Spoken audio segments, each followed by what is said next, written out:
Chapter 4 Charlotte's Web by E.B. White. Loneliness. The next day was rainy and dark. Rain fell on the roof of the barn and dripped steadily from the eaves. Rain fell in the barnyard and ran in crooked courses down into the lane where thistles and pigweed grew. Rain spattered against Mrs. Tuckerman's kitchen windows and came gushing out of the downspouts. Rain fell on the backs of the sheep as they gazed in the meadow. When the sheep tired of staying in the rain, they walked slowly up the lane and into the fold. Rain upset Wilbur's plans. Wilbur had planned to go out this day and dig a new hole in his yard. He had other plans too. His plans for the next day were something like this: breakfast at 6:30, skim milk, crusts, middlings, bits of donuts, wet cakes with drops of maple syrup sticking to them, potato skins, leftover custard pudding with raisins, and bits of shredded wheat.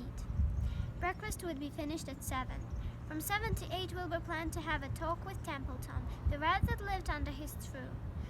Talking with Templeton was not the most interesting occupation in the world, but it was better than nothing. From 8 to 9, Wilbur planned to take a nap outdoors in the sun.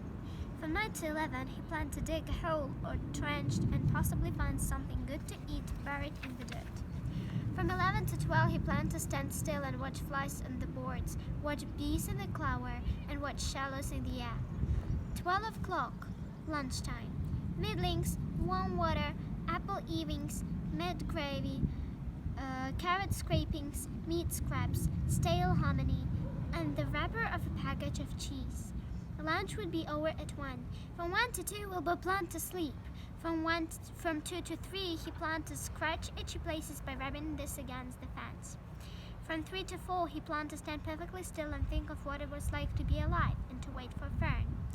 At 4 would come supper: skim milk, powder, leftover, sandwich from Lurvis lunchbox, prune skins, a morsel of this, a bit of that, fried potatoes, marmalade drippings, a little more of this, a little more of that, a piece of baked apple, a scrap of upside-down cake. Wilbur had gone to sleep thinking about these plans. He awoke at 6 and saw the rain, and it seemed as though he couldn't bear it. "I get everything all beautifully planned out, and it has to go and rain," he said. For a while he stood gloomily indoors. Then he walked to the door and looked out. Drops of rain struck his face. His yard was cold and wet. His straw had an inch of rainwater in it. Templeton was nowhere to be seen. "Are you out there, Templeton?" called Wilbur. There was no answer. Suddenly, Wilbur felt lonely and friendless. "One day just like another," he groaned. "I'm very young. I have no real friend here in the barn. It's going to rain all morning and all afternoon, and Fern won't come in such bad weather. Oh, honestly," and Wilbur was crying again for the second time in 2 days. At 6:30, Wilbur heard the banging of a pail. Lurvy was standing outside in the rain, stripping up breakfast. "Come on, pig," said Lurvy. Wilbur did not budge. Lurvy down the slope, scrubbed the pail, and walked away. He noticed that something was wrong with the pig. Wilbur didn't want food. He wanted love. He wanted a friend, someone who could play with him. He mentioned this to the goose, who was sitting quietly in a corner of Shefford. "Will you come over and play with me?" he asked. "Sorry, sonny, sorry," said the goose. "And sit instead of my legs. 8 of them. Gotta keep them toasty warm. I have to stay right here. I'm not filbily gibbet. I do not play when other eggs to hatch. I'm expecting no gooselings." "Well, I didn't think you were expecting woodpeckers," said Buffalo bitterly. Wilbur next tried one of the lamps. "Will you please play with me?" he asked. "Certainly not," said the lamp. "In the first place, I cannot get into your pen, as I am not old enough to jump over the fence. In the second place, I'm not interested in pigs. Pigs mean less than nothing to me." "What do you mean, less than nothing?" replied Wilbur. "I don't think there is any such thing as less than nothing. Nothing is absolutely the limit of nothingness. It's the lowest you can go. It's the end of the line. How can something be less than nothing? If there was something that was less than nothing, then nothing would be nothing. It would be something, even though it's just a very little bit of something.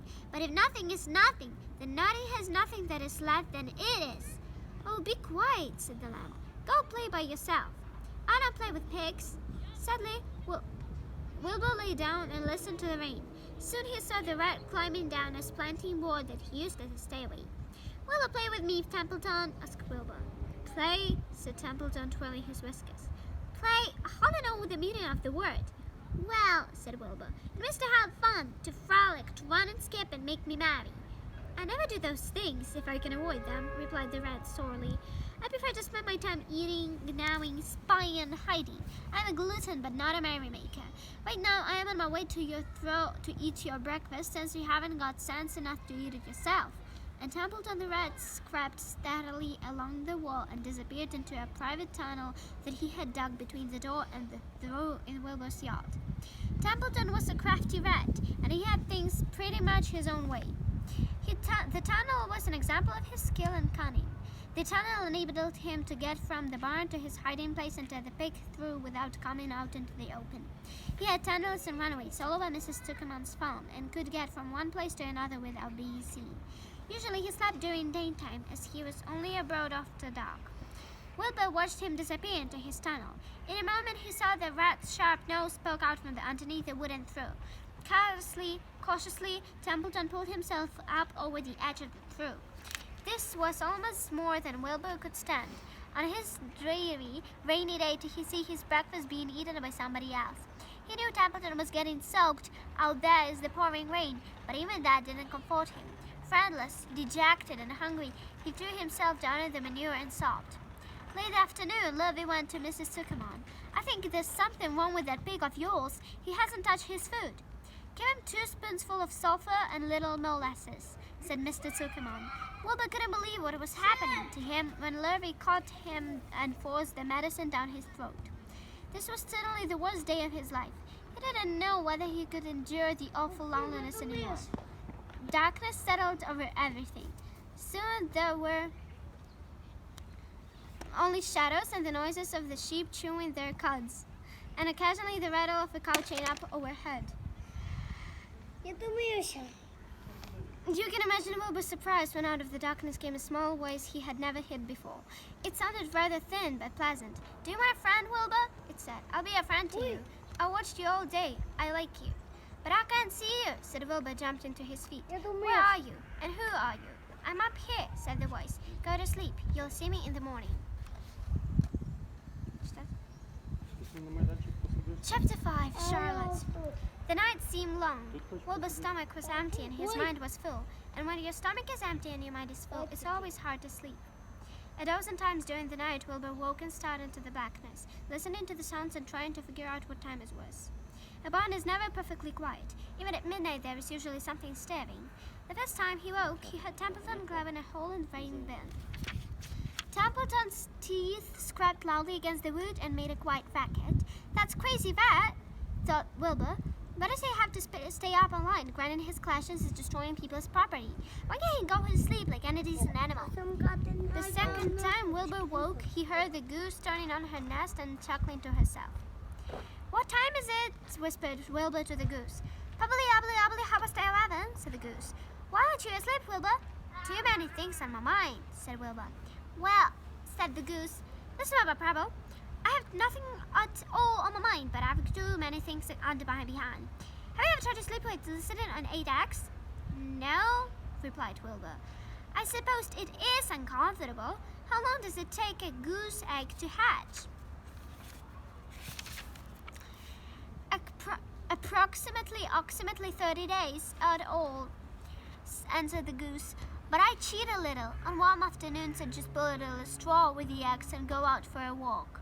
Wilbur yawned and went back to sleep. In his dreams he heard again the voice saying, "I'll be a friend to you. Go to sleep. You'll see me in the morning." About half an hour before dawn, Wilbur woke and listened. The barn was still dark. The sheep lay motionless. Even the goose was quiet. Overhead on the main floor nothing stirred. The cows were resting. The horses dozed. Templeton had quit work and down off somewhere on an errand. The only sound was a slight scraping noise from the rooftop, where the wagon swung back and forth. Wilbur loved the barn when it was like this, calm and quiet, waiting for light. "The day is almost here," he thought. Through a small window, a faint gleam appeared. One by one, the stars went out. Wilbur could see the goose for a few feet away. She sat with his head tucked under a wing, and then he could see the sheep and the lambs. The sky lightened. "Oh, a beautiful day! It is at last. Today I shall find my friend." Wilbur looked everywhere. He stretched his span through roughly. He examined the window ledge, stared up at the ceiling, but he saw nothing new. Finally, he decided he would have to speak up. He hated to break the lovely stillness of dawn by using his voice, but he couldn't think of any other way to locate the mysterious new friend who was nowhere to be seen. So Wilbur cleared his throat. "Attention, please," he said in a loud, firm voice. "Will the party who addressed me at about time last night kindly make himself or herself known by giving an appropriate sign of signal?" Wilbur paused and listened. All the other animals lifted their heads and stared at him. Wilbur blushed, but he was determined to get in touch with his unknown friend. "Attention, please," he said. "I will repeat the message. Will the party who addressed me at about time last night kindly speak up? Please tell me where you are, if you are my friend." The sheep looked at each other in disgust. "Stop your nonsense, Wilbur," said the oldest sheep.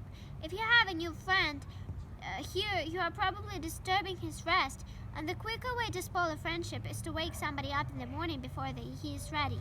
How can you be sure your friend is an early riser?" "I beg everyone's pardon," whispered Wilbur. "I didn't mean to be objectionable." He lay down weakly in the manure, fencing the door. He didn't know it, but his friend was very near, and the old sheep was right. The friend was still asleep. Son Larry appeared with slops for breakfast. Wilbur rushed out and everything in a hurry and licked it through. The sheep moved off down the lane. The gander waddled along behind them, pulling grass. And then, just as Wilbur was settling down for his morning nap, he heard again this thin voice that addressed him in the night before. "Salutations," said the voice. Wilbur jumped to his feet. "Salute what?" he cried. "Salutations," repeated the voice.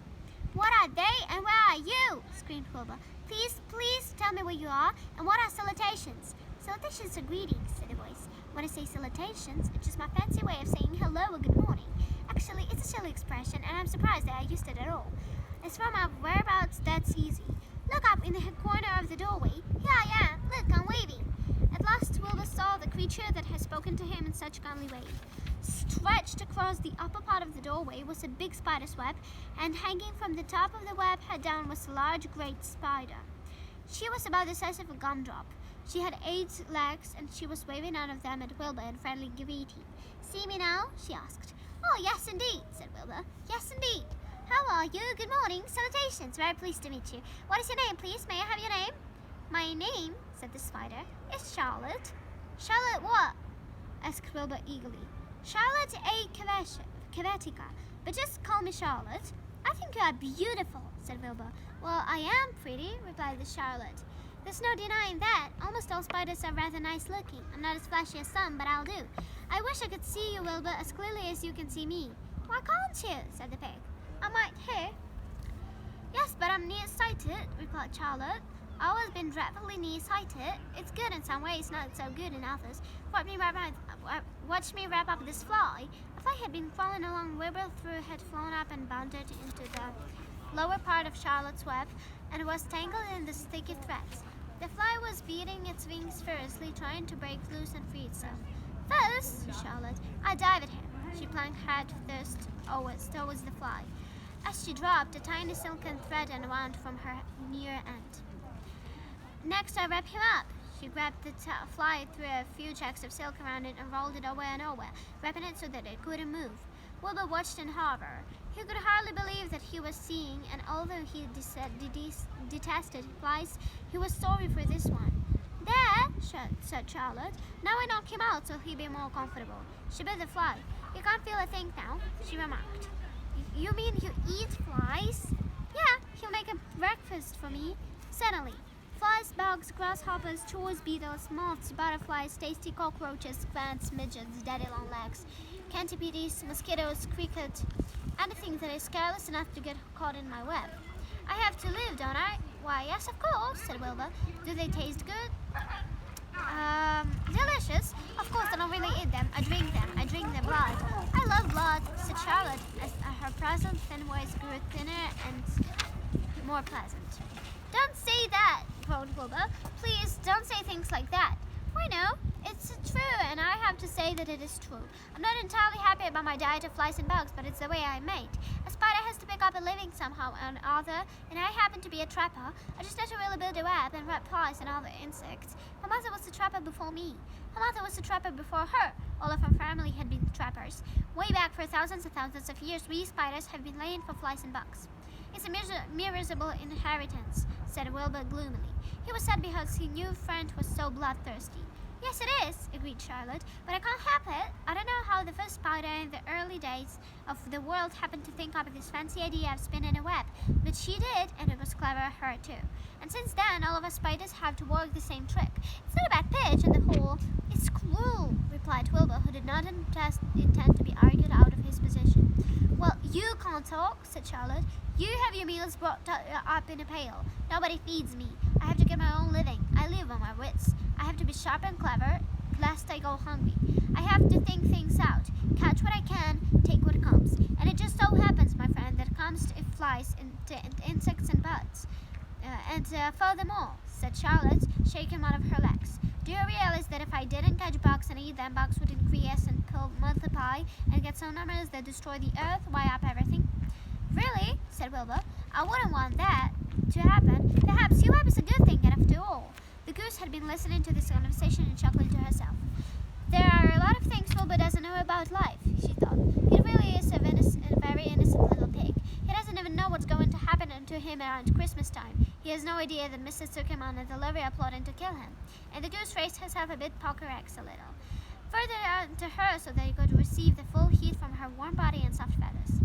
Charlotte stood quietly over the fly, preparing to eat it. Wilbur lay down and closed his eyes. He was tired of his wakeful night and from the excitement of meeting someone for the first time. A breeze brought him the smell of flower, the sweet-smelling world beyond his fence. Well, he thought, I've got a new friend, all right, but what a gambler French it is. Charlotte is fierce, brutal, scheming, bloodthirsty, everything I don't like. How can I learn to like her, even though she's pretty and, of course, clever? Wilbur was merrily suffering. The doubts and fears often go with find a new friend. In a good time, he was to discover that he was mistaken about Charlotte. Underneath her rather bold and cruel exterior, she had a kind heart, and she was to prove loyal and true to the very end.